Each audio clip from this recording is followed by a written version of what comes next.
Hey everybody, welcome back to another episode of Milwaukee Beer Review. As always, I am Josh. And I'm Ross. And we finally got an episode today to cover one of our favorite breweries in the Milwaukee market in Lakefront Brewing Company. So they are a pretty nifty little brewery. They're pretty well known for their kind of big celebration around Black Friday. Lots of people line up to get some of their limited release Black Friday beers, which started off as, I think it was a black IPA, and now every year they do a yearly release of a barrel-aged stout. Yeah, and some variants to go along with that. Some variants, so. Yeah. They do a barley wine, and they do fruit beer normally. Yeah. They've done like rye whiskey wines. They've done a few different kinds. Yeah, really awesome events. It's a lot of fun at Lakefront downtown. Really awesome brewery in the area too. We've done a little bit of beer from them. We included their Black Friday beer in one of our initial beer battle that we did way back in December. But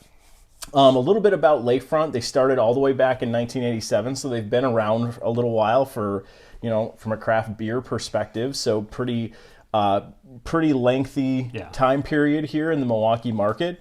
They're located in downtown Milwaukee, and the building that they're actually in, kind of interesting, is the old Milwaukee Electric Railway, and then it was also a power plant at one point in time. So they're like right on the river. Yeah, it's a really good location. It's awesome. It's a sweet location. They got a nice outdoor patio right there on the river, like you said. So yeah, big building, lots of room there. They've been super COVID friendly as things have kind of ramped up. So they've been awesome about that. They've got their dining room open and stuff now too. One of the cool things about their place, if you head there for a beer review, a beer tour, you can head here for a beer review. Head there for a beer tour. Our brewery tour. But one of the cool things that they have is they actually, when Milwaukee closed down Milwaukee County Stadium and they built Miller Park at the time, it's now called American Family Field, whatever, garbage. But so they actually bought Bernie's old chalet. If you're not familiar with Bernie, he's like the Brewers mascot, and every time the Brewers hit a home run, he slides down a little slide, and balloons pop out or whatever. And so pretty exciting. They have the old chalet there, so something kind of neat to check out. It's one of the better tours. It's a great tour. Yeah. It's a lot of fun, very interactive. Definitely one I would definitely recommend. For anyone who's coming from out of town, that's one probably you have to hit up. So. 100%. 100%. So let's get started here on our first beer. So Ross, what are we drinking? So we grabbed today Raspberry Nimbus. It's a raspberry lime ale. It's one of their seasonal beers. They release this sometime around March through the summertime. So it's a really good kind of like patio beer, sessionable beer as they put it. It's made with jammy raspberries and lime. Jammy? What are jammy raspberries? I think this is raspberry jam. Sounds like I wake up in the morning in the winter and I put my jammies on. And That's exactly what it is. That's what it is? Got it. Pajamas. Okay, good. Thank you for clarifying. So this comes in at about 4.8%. So definitely something that's probably really good to be drinking outside, nice warm day. IBU's at 8, so not a lot of bitterness, which you'd expect from this. And they use Mount Hood hops. Okay. So. Well, let's get this thing in the glass and give it a shot. All right. Get this guy open. Curious to see what this looks like. Oh, I wasn't expecting that for some reason. Why? Raspberry. I expected it to be more like a golden ale, I guess. Okay. So. And a growler for the first time. I don't think we've poured anything quite that. No. Hefty. A lot of carbonation. Pretty clear, though. You can see through that neck of the glass. Now, that's a pretty thin neck on the glass there, but good-looking beer. Yeah. All right, Ross. Let's get a little nose on the Raspberry Nimbus. Oh, yeah. Lots of raspberries. Yeah, you get a hint of lime in there. Yeah, there's a little bit of that lime citrus behind it, but it's hard, I think, for that to overtake the raspberry on the nose here. Yeah. But yeah, definitely sourness coming off of this, even though it's not an actual sour ale, but there's definitely a sour character on the nose. But yeah, I just get a lot of raspberry and I think a little bit of lime. But it's mainly just raspberry coming through. Yeah. So. Let's give it a go. All right, cheers.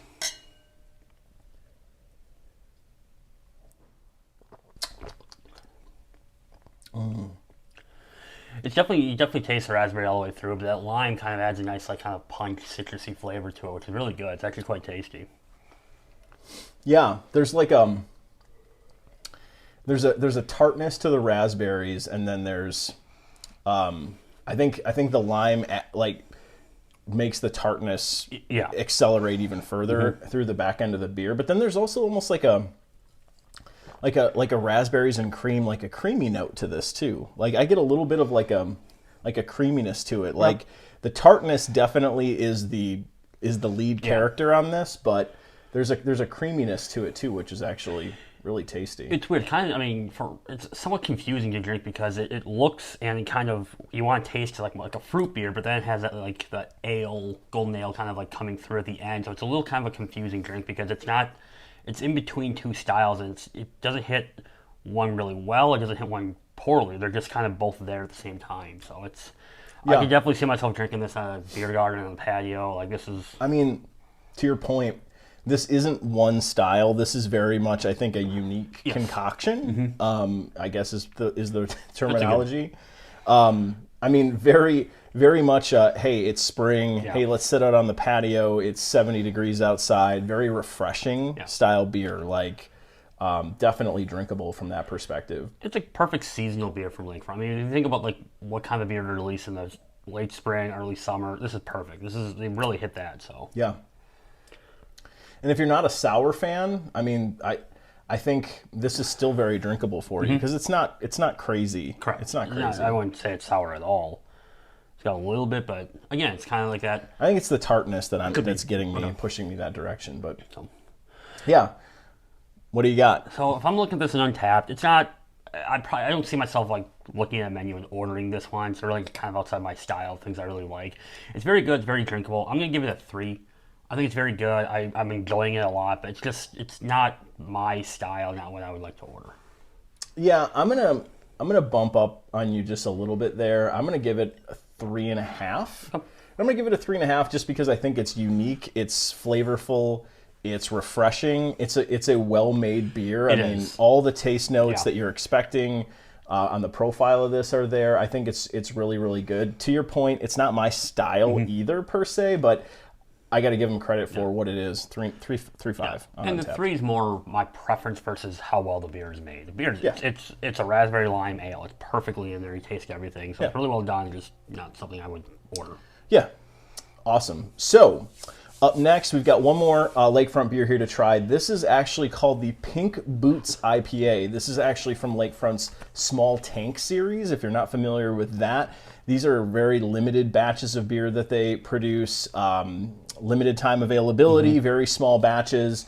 And this is actually a collaboration with the Pink Boots Society, which is essentially a group of ladies. They do education. They're part of the brewing industry. So really kind of a neat organization supporting women in brewing and the beer industry. So really fantastic little collaboration here with Lakefront Brewing Company. So shout out to them and shout out to our wonderful wives who allow us to do this type of thing on the weekends. They've been super supportive and awesome. They really have. This, so yeah, they really have. So thank you to both of them. So this is a tropical fruit inspired ale. It is actually an IPA. So this one is a little bit higher on the ABV scale at 6.7%. Comes in at 20 IBUs, so not super bitter for an IPA. Yeah. It's a little on the low side from an IBU perspective, but this is actually brewed with Yakima Chief hops. We reviewed one other beer with Yakima Chief hops specifically that we're aware of. That was interesting. Yeah. But this is brewed actually with Cashmere, Autumn, Citra, Laurel, and Sabro hops. So will be interesting to dig in. So let's get this IPA in the glass and give it a go. All right. What do you think? What color? Golden. I'm golden thinking to gold. amber. Standard IPA. Yeah. Pretty light, actually. Look at that. Oh, shit. Can't pour. Just ignore all that. That's like me last night spilling on your couch. Yeah. Not funny. Hilarious. Molly, that didn't happen. It didn't happen. Yeah, that was a joke. It was for the show. So it's a good looking beer. I mean, like you said, really thin. It's clear. Not as IPA-ish as I thought. A little bit cloudy. Yeah. All right, Ross. Let's get a little nose on the Pink Boots IPA. I wish it was pink. That'd be pretty slick. Some hops.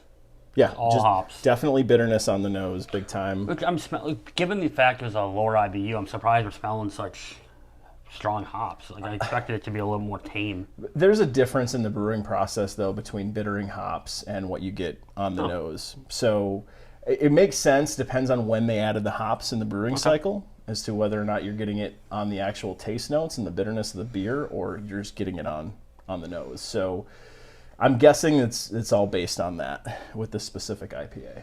But, I mean, on the nose, I'm expecting bitterness big time, just based on what you're getting on the nose. And I'm betting there's more bitterness to this beer than what the IBUs state, just based on what you're getting on the nose, because you taste what you smell. Yeah, you get a little citrus, too. If you get in there, you get some citrus on there, but... Yeah, tropical fruit inspired is how they describe it. Yeah. So I'll be curious to see what this is like. All right. Cheers. Cheers, buddy.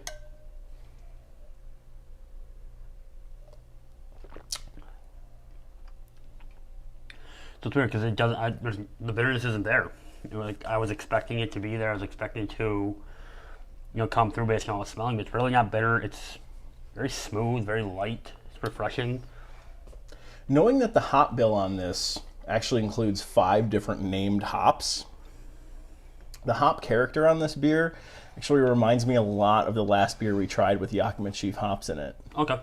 Like, it's just, there's not a lot of bitterness. It's definitely you get a lot more, hop character on the nose than you do get bitterness in the beer, and it just kind of drops off really quickly. But that also makes this a very sessionable, very easy to drink IPA. This is not punch you in the face, hops, bitterness. And we expected that, right? With 20 IBUs, the expectation is you're not going to have a ton of bitterness on this. And we've kind of alluded to in past shows, like, sometimes you have a beer where it's like, hey, if you don't like a style and you want to try something and get going on it, this is actually a good one for IPAs, because you get the smell of the hops, you get a little hoppiness without the bitterness, a little tropical, a little fruit on it. So this would be a real kind of good, like, start-off beer for people who don't like IPAs who want to try IPAs. I'm kind of curious what the tropical component to this is, because I'm not getting a lot of it, and that might be, again, it's all order of operations and how we try these. Yeah. We just tried the Raspberry Nimbus, and the raspberry tartness was super profound, but this, I'm definitely not getting that. To me, this definitely tastes a lot more like a traditional pale ale, somewhere in that category. It's very good, refreshing. It's for an IPA, it's very refreshing. It's good. It's a well-made beer for what it is. I will say, I think I preferred the Raspberry Nimbus over this, just because there's just a little bit more to it. I'm gonna put this at a 3. Okay. Because I think it's right down the middle. It's nothing special. It's pretty standard pale ale. It's technically in the IPA category, but I just think it is. It's good. I would absolutely drink this if someone gave this to me, but 3, and it's a reasonable score. If we're just going to be flip-flopping here, I have this about 3.75. Oh, wow. I really enjoy this. I think it's nice and refreshing. I think it's a light beer. It's I like IPAs. I'm not a huge fan of that bitterness, that punch in the mouth, and I like just the fact that this is kind of a tamed-down version of an IPA. I'm not really getting, like I said, I'm not getting a ton of fruit flavor, but I'm getting a little bit. I'm getting hints of it here and there, which is nice, kind of a nice little surprise each other sip, but I really enjoy this. I think this is a very well-done IPA, so. Yeah, well done. Good stuff from Lakefront Brewing Company. Glad we got to try a couple of beers from them. We have a lot more coming from them. We have some really awesome small tank stuff. We've got Black Friday for days. We've got all kinds of good videos coming. Lakefront is one of our favorite breweries in the area. And a nice little taster's tour of some unique ones here from the brewery. If you like what you're seeing, check us out on the rest of our social medias. We've got Untappd going. We'll be putting these reviews out on Untappd. We've got Facebook, Twitter, Instagram, obviously YouTube here. If you've tried these, if you have thoughts on Lakefront Brewery or thoughts on how wrong you think we are about how these beers actually taste, let us know in the comments. Like, comment, and subscribe. As always, click the little bell icon. We'd love to see you get notifications when we post new videos, and we're posting these weekly at this point. So as we've said before, summer's coming, lots of new beers on the horizon, lots of new breweries we want to check out, and a lot more content here. Yep, absolutely. Coming Can't wait. on the channel. So thanks again for watching, and we'll see you in the next episode. Thanks, everyone. Bye-bye.